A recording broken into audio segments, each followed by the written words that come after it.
Sarah Michelle Gellar claims that female-led Marvel films face heavy criticism because audiences only want male superheroes. Is she only talking about Captain Marvel right now? What are the other female-led ones? Well, I guess Black Wakanda Widow. Forever. Black Widow.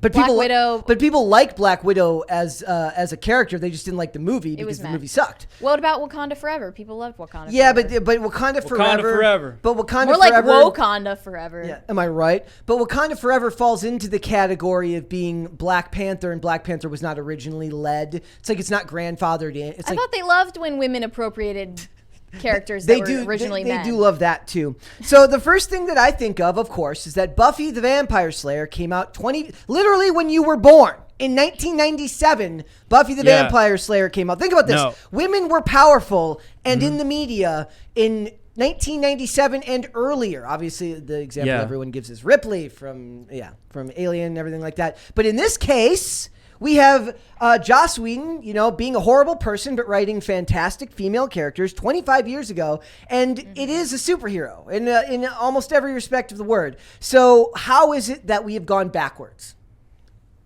I think she's just rewriting the history of her own role. And maybe now it's remembered as more of a female-led and then female-loved franchise when it really was universally popular. One thing that I thought about, well, first of all, I looked up the demographics, and I think they said it did skew female. There it is. Thank you. It's a crisis party. What's that mean? What's happening? It means we got a crisis party. What about it? It means a certain amount has been donated. Over $100 triggers a crisis party. That's what the crisis meter let's is go. for. More money for me. At the bottom of the screen. Yeah, you're going to get tons of money today. Guys, did you know that our guests win the money at the end? They keep all the money when they go home.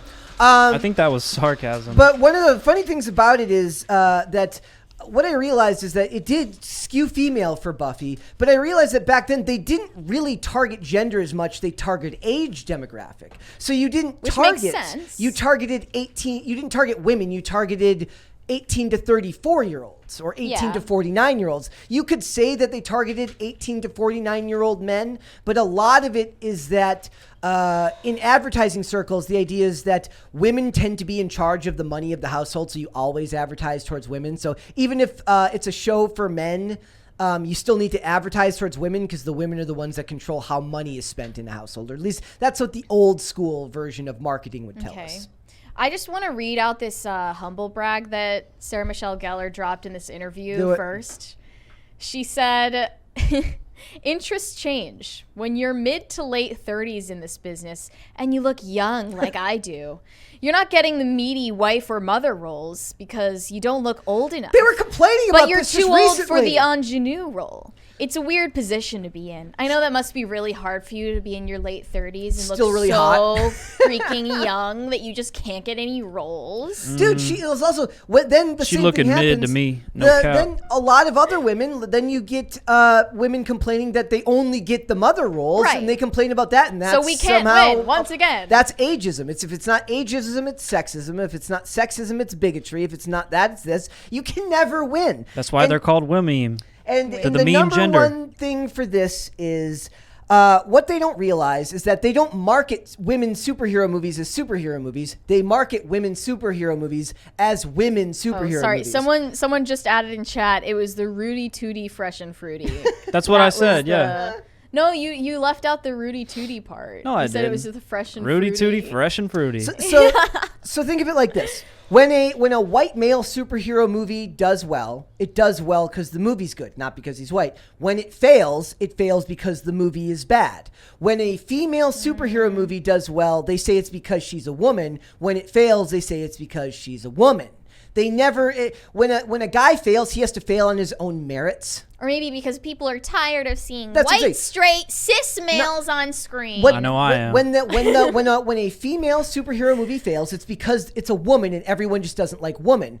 Or maybe they just don't like Brie Larson. That movie did well. That movie made $1 billion. The problem is they couched it right between Infinity War and Avengers Endgame, so they made it seem like you had to go see that movie if you wanted to understand what was going on. So that was, and a lot of people think that that there was like funny business that went on with tickets. What funny business? It's that they think that Disney was like buying tickets because like they would go to theaters that said they were sold out and there was like nobody in there. What would be even the point other than defrauding investors? That's not even a conspiracy theory though. Just look up Hollywood accounting. Yep. Yeah. Do you know it's much all about real. that? Do I know much about it? Maybe a little Possibly. bit. Go on.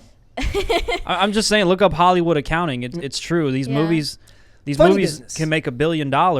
And the studios will still claim losses on it somehow. That's why we call it the post-profit age. It is the post-profit era. Okay, so here's what she said. Genre is where women can really succeed and hold an audience. Every time a Marvel movie tries to do a female cast, it gets torn apart. Audiences aren't as accepting.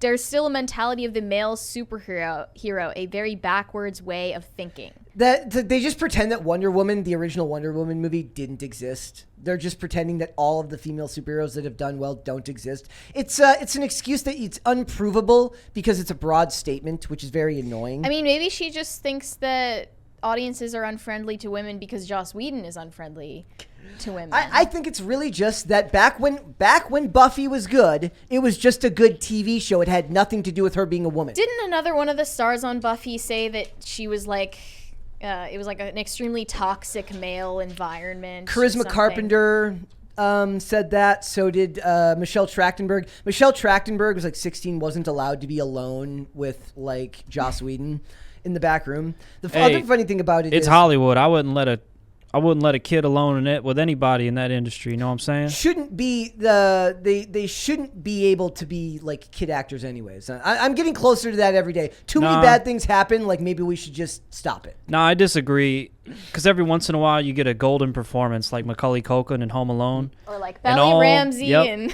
all the abused kids was worth it. I'm obviously being hyperbolic in this case. So are you? Yes, I am. Okay. Yes, I am. So sarcasm's dead. Sarah Michelle Gellar grows up in a time where they just make a good TV show. She excels in that show. She has an amazing career. Cruel Intentions and I Know What You Did Last Summer all came out within like 2 years of each other. Never gonna watch Cruel Intentions. You should watch Cruel Intentions. It's right up your alley. No, it's not. And then beyond that, we have her in Buffy for like nearly a decade, and nobody says word one about it being because she's a woman. They just like the show. Right. Well, it's an example of pulling up the ladder behind you so that other people can't succeed on the same terms. Yep, crabs in a bucket. And with her comments, it kind of speaks to the notion that professionalism and gratitude is dead in Hollywood. I don't think call it showmanship, statesmanship of some kind. They don't understand that her saying like, "Look, I had a very fortunate career, and the fans blessed me with the opportunities I have." Like endears you to like middle America and people that have to work for a living. You know what else is annoying? They act like after Buffy happened, there were no queer shows, and that's why they make all of these statements about like Warrior Nun, for instance, or First Kill, or any of these different shows. They act like it's the first time Hollywood has ever shown like women on screen. Yeah, Mary, speaking of that, before we change topics off Buffy, I was never a Buffy fan. Sorry to Sarah Michelle Gellar, but I was a Xena Warrior Princess fan. There you go. And Lucy they're actually talking about it in chat right now. We have quite a great chat. Yeah, we have Lucy Lawless. Yeah, Lucy Lawless is married to Blackie Lawless from Wasp, my favorite band.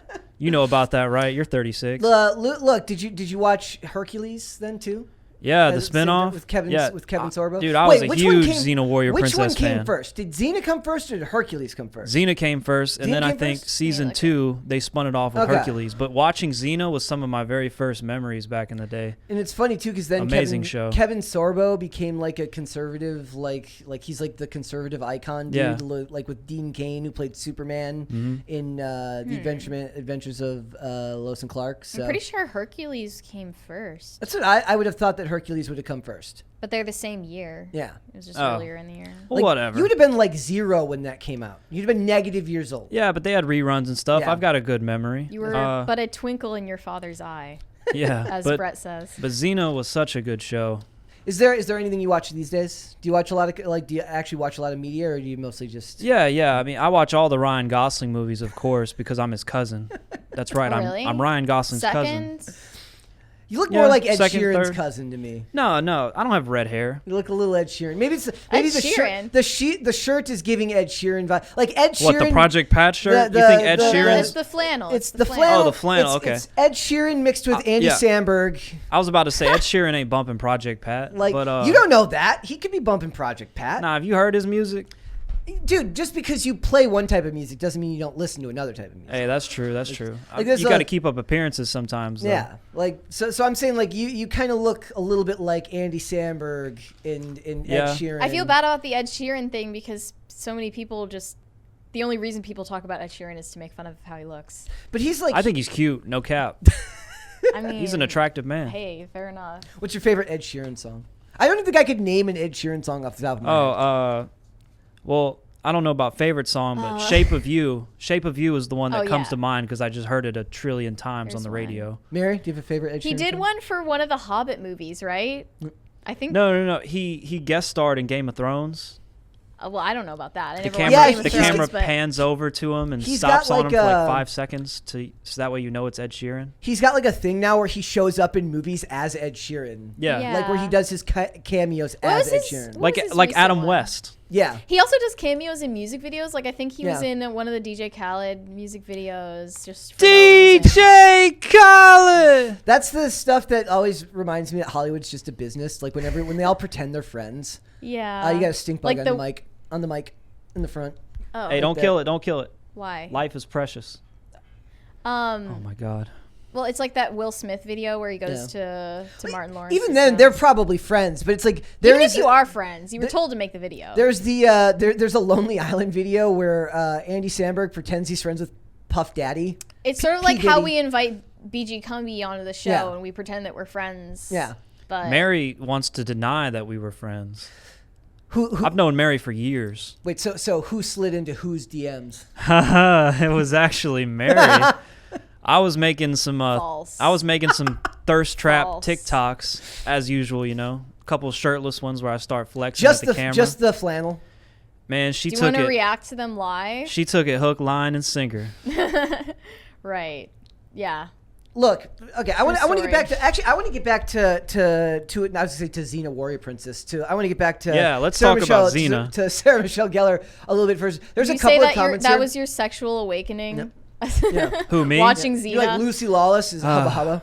My sexual awakening was actually due to Christopher. Hercules. No, Okay. it was due to Christopher Poole, Tim Poole's brother. Yeah. Christopher Oh. Poole. He founded the website 4chan for all the Zoomers in the audience that don't know that. Right. And I was exposed to years and years of hardcore pornography and just all kinds of sick, twisted things. And then you ended up on his other website, Yep. chlamydiadating.com. Oh, Yeah. that one. I forgot about that one. yeah, someone bought my website, You went down bgcumby.com, and the actually, pipeline. yeah, they redirected my website to that one for a couple years. That was Right. funny. Right. So I am going to try and be a little bit semi-serious here for just a second, if you could bear with me.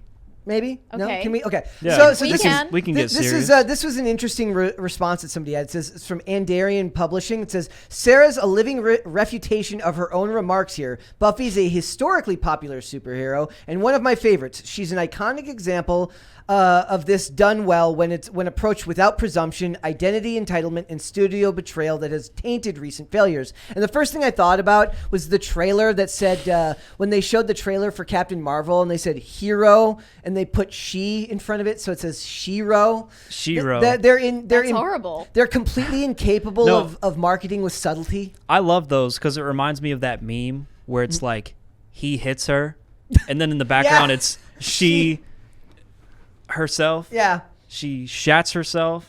Don't want to trigger the algorithm. No, there's What was the other one? They did a door. He lied. Yeah. He lied. She Was died. she Who knows? Something? I don't know. Somebody made doormats of those. Really? Yeah, Oh, I somebody love made those. doormats of I love those and those. sold them. Very funny memes. Yeah, those are great. Thanks for watching. Listen to full episodes of Pop Culture Crisis on Spotify. Keep up with us on social media and make sure you subscribe and ring that bell so you never miss the show. Bye, guys.